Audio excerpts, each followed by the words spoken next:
guys, welcome back to the channel. It's Yvonne from GingerChickRehab. So glad to have you back checking out what we are up to. So in today's video, now that the holiday rush is over, we're kind of in that January, February going in where retail sales are a little bit slower. So I thought I would just start bringing you some simple little crafts. I have maybe one major thrift haul makeover to do, but in today's video I wanted to share with you, I love to search Pinterest, I love being on TikTok, getting inspired by others, and still working with that. I got stuff in my stash kind of thing. Air dry clay. So in today's video I am showing you 3 different projects of what you can do with air dry clay. Now the first thing I'm going to do is lay a piece of wax paper down, that way so when I'm waiting for my air dry clay project to dry, I can move it off to the side and work on another project. Yes, and empty toilet paper roll. Yep, this is my second time using this in a craft, but yep, you definitely need that. So I taped the wax paper down. Now I'm going to kind of estimate on this craft, we're making a type, I'm going to say a hanging vase. So we need quite a bit of this air dry clay. So as you see, I'm using a grid sheet on the bottom. I measured off 7 inches. That'll be enough to fold over this air dry clay when I get it nice and flattened, and enough to cover that toilet paper roll. Now I need to work my clay out. I'm filling a good portion of this rectangular space. It's enough to fold over and leave a little bit of a top. So I'm just going to probably roll it out, I would say, to maybe about 1/4 of an inch. Definitely workable that you can fold it over.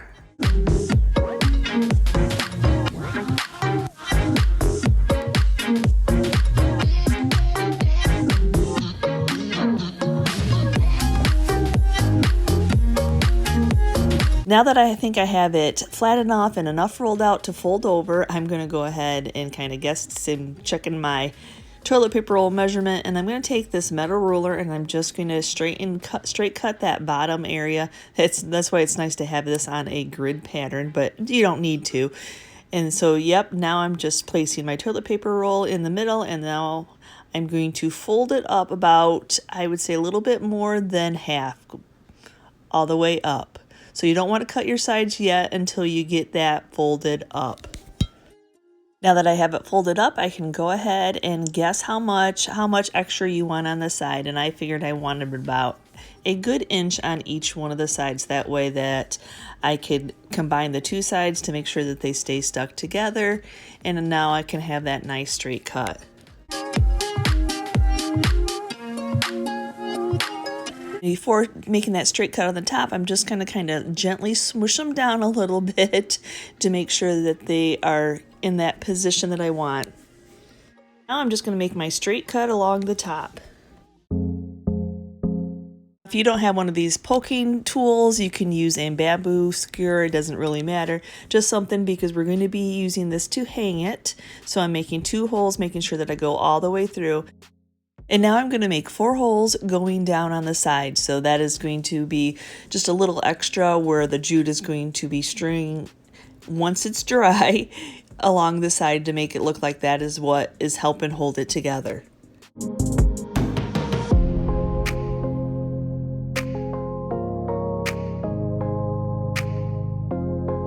Now we'll just set it off to the side and let it dry overnight. I want to seal all this clay in with just a coat of polyacrylic, nothing too heavy, just so if it gets touched that raw clay doesn't leave any fingerprints or anything for anybody having dirty hands. So as I'm spraying this polyacrylic on these, I'm like, oh my goodness, day 3 and these are still wet inside. So I'm going to gingerly take that toilet paper roll out, and you can definitely tell in that middle yet that it's still a little bit on the wet side. So yep, just it is what it is. You just have to wait for it to dry. And then I decided to let these dry sitting up. I didn't want, for some reason, for them to flatten. I think that outer is dry, but I'm getting a little bit impatient. I want to see what this jute looks like. Have you all done a craft like that? Like, oh, come on, get dry so I can finish you up. So yes, I'm just checking out how this is going to thread in, but I definitely love that jute look with this raw clay. Well, I don't seem to be messing anything up, so I'm going to go ahead and string all the jute in the little holes and put the hangers on, and then once it's completely dry, I'll go back in with the glue gun, the hot glue gun, to make sure that it's good and adhere, that it's not going to fall out.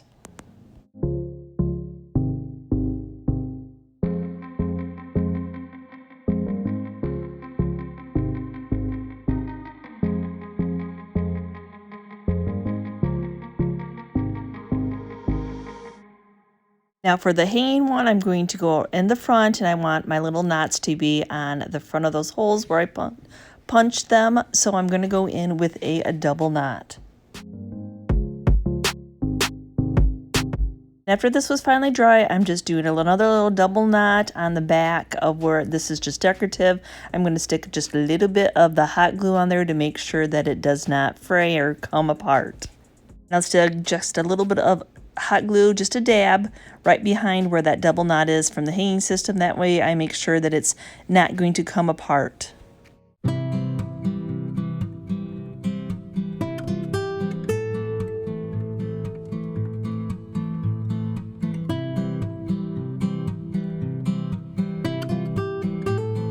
For my next one, it's just going to be, I've already rolled out some material, some of that air dry clay, and I'm going to be stamping on it. So we've got our iron orchid farm animal stamps. We're going to be making some cookie cutouts, so we're going to call them. But I'm going to go ahead and use some of the IOD ink with these. Now to get our ink to transfer onto the air dry clay, I'm just going to use a little bit of cornstarch just to dust it, since the air dry clay has enough moisture that will prevent that ink from really showing perfectly clear. We're going to go ahead and just give it this light dusting.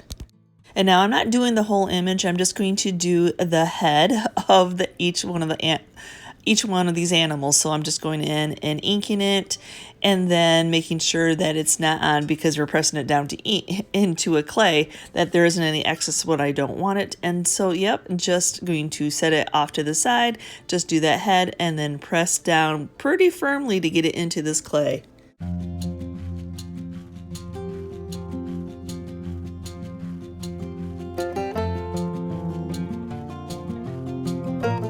And I'm going to do this again. I picked out 4 of the farm animals that I wanted to have on these magnets. So same process, just inking up their little heads and then pressing it down in that clay. Remembering, key is to remember to put that cornstarch on the air dry clay.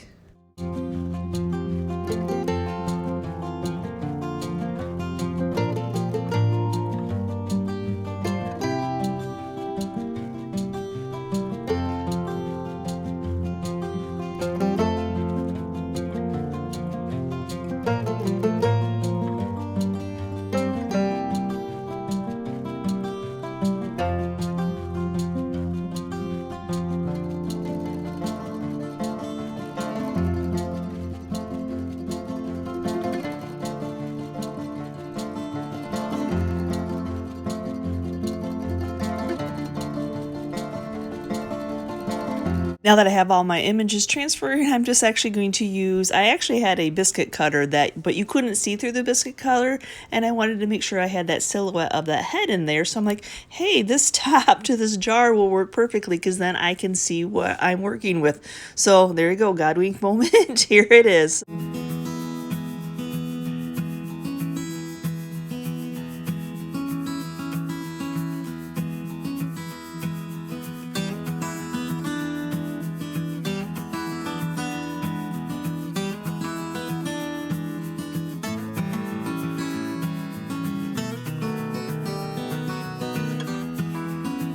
And then after removing the excess of the clay, which is still usable, it might have a little bit of ink here and there, but it'll be okay. So yep, now I'm just going to go around the sides, just making sure that they're clean while they're drying. I have that little bit of raw edge that I just want to push into to make a nice circle. I think they're actually so super cute right now.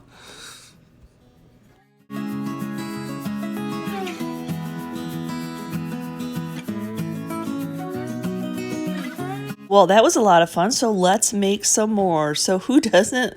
And I was hoping with this craft that a lot of people that had been wanting these stamps already had these stamps, were looking for another option, and maybe y'all already do this. But hey, who doesn't love some fun magnets to resell or even just to put on your own refrigerator. And you know, you might have asked for these sets for Christmas, so I thought this was a great opportunity to come with something to use them on again. So yep, I'm going to be using 3 of the marmalade stamps and some more of this just to make the same little things, just some simple magnets.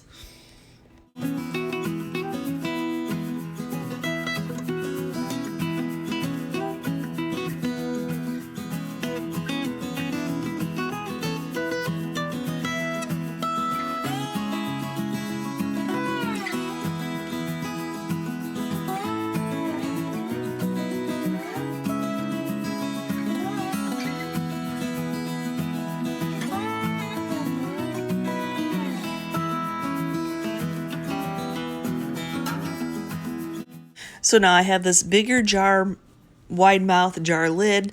That way I can yet again see where I am trying to cut out my image. I didn't keep all these perfectly in that round shape, but I got the general of the stamp cut out.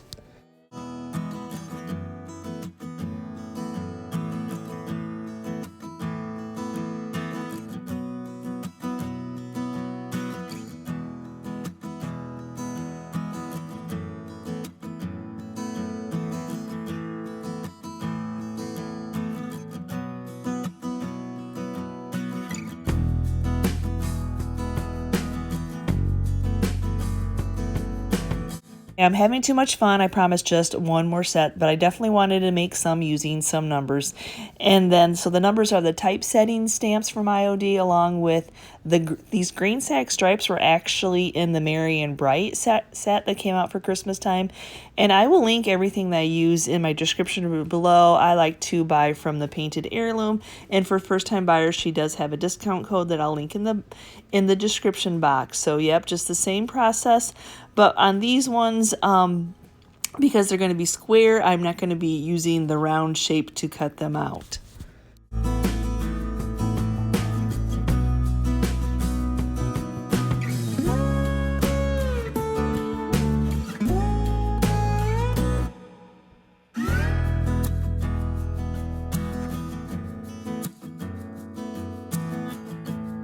I'm just going to be using that straight ruler yet again, and then just marking it off as close as I get to those green sack stripe. The green sack stripe stamp is a little bit smaller to these numbers, so yep, it's just going to be that perfectly imperfect. Don't ever stress about a craft, just have fun.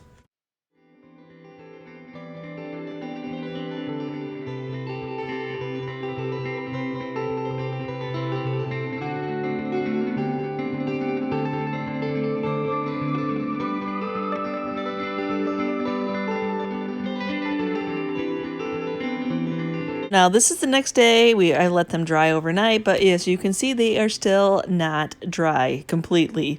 So I flipped them over. I'm going to go ahead and get the magnets glued on. Anyway, these are just magnets that you pick up from the Dollar Tree store, and just using a little bit of Gorilla Glue to glue them on. Now the smaller ones, I'll just put one magnet on, but the ones with the marmalade stamps, I'll go ahead and put 2 or 3, just how long they are.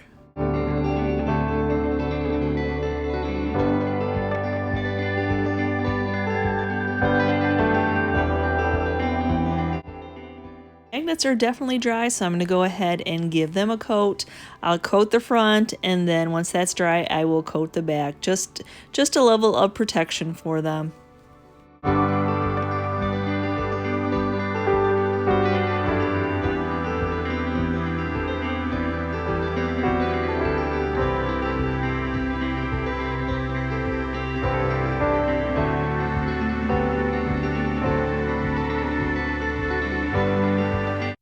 So for my next one, I need a couple of twigs. So going to our wood pile of that weeping willow that we had to cut down during a major storm this spring, looking for something that I can use for my next craft.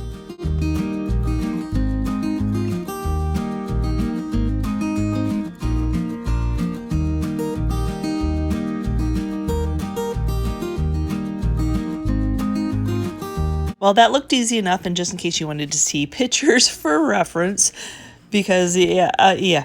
So I'm just using some of the Iron Orchid air dry clay. I'm just gonna go ahead and, like they said, start off with a ball. Then after I get my ball shape, I'm gonna start working it so one of the sides starts to cone. Now with a pinching motion, we're gonna go ahead and start working on the tail, and the tail is on the bigger side that it was not coned. So you just kind of start working your clay little by little. Remember, it's just clay. There's no mistakes. If you don't like it, you just round it right back in the ball and keep working with it.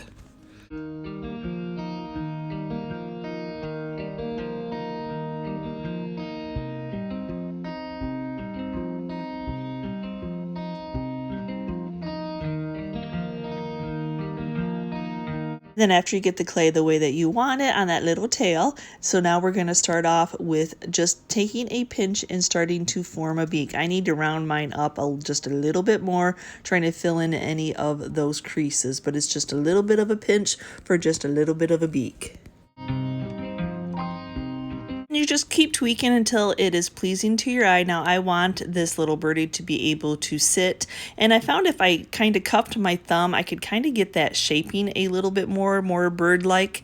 So it's just simple, not any huge details, just a simple white little bird that's going to be sitting on a branch. And now I'm trying to smooth it out as best as I can. Now I wanted to set my little birdie on the branch first, seeing where the flow of the branches before cutting off the excess. But look at how cute this simple little birdie on this simple little piece of twig will look. Now I want my bird to have a friend, so I'm going to go ahead and make another one. Now making a matching set, you know, that's a little bit difficult, but just like how we are created, we're all a little bit different.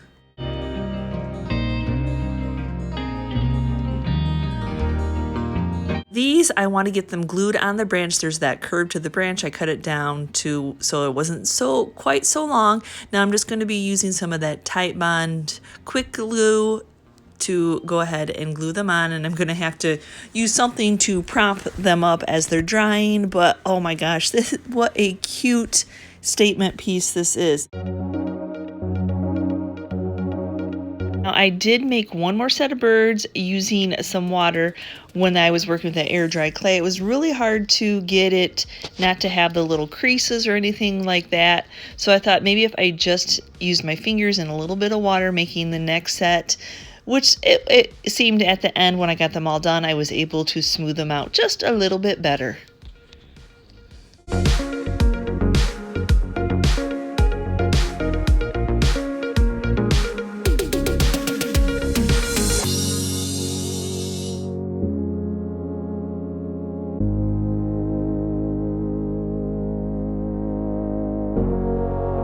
One of my sets of birds is yellowing, must be picking up some moisture from the tree branch, I guess. So I'm gonna go ahead and paint it. At least it was the set that was a little bit more wrinkly than one I did not add any water to.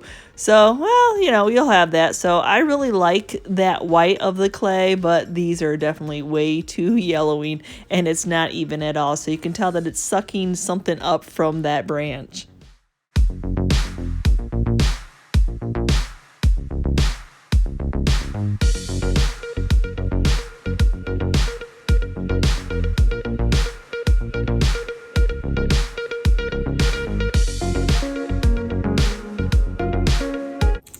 Well, I hope that you enjoyed today's video of me testing out doing some different simple crafts using air dry clay. Yep, I've had all that air dry clay in my stash, and I thought, why don't I find some kind of projects that I can share with you all of what to do with it. And I absolutely love that little hanging vase and the cute little simple magnets, and of course those birds. And I don't know why that second set yellowed on me, but who knows, just picking up for the moisture probably from the tree.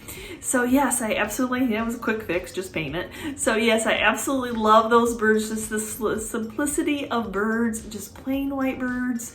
Oh my goodness. So yes, just let me know if this is something that you would give it a try, or you're like, yeah, you know, looks a little too complicated, but really it wasn't. I mean, once I got over the, you know, Yvonne, just have fun making the little birds out of clay. yeah, it was just, yes, and I had way too much fun at stamping and making those magnets. So thanks again for watching today's video, guys, and as always, thank you for being part of our YouTube family. And if you liked what you saw and you're new to our channel, please hit that subscription button along with the notification bell so you know when we've uploaded a new video, guys, and we will see you next time. Bye.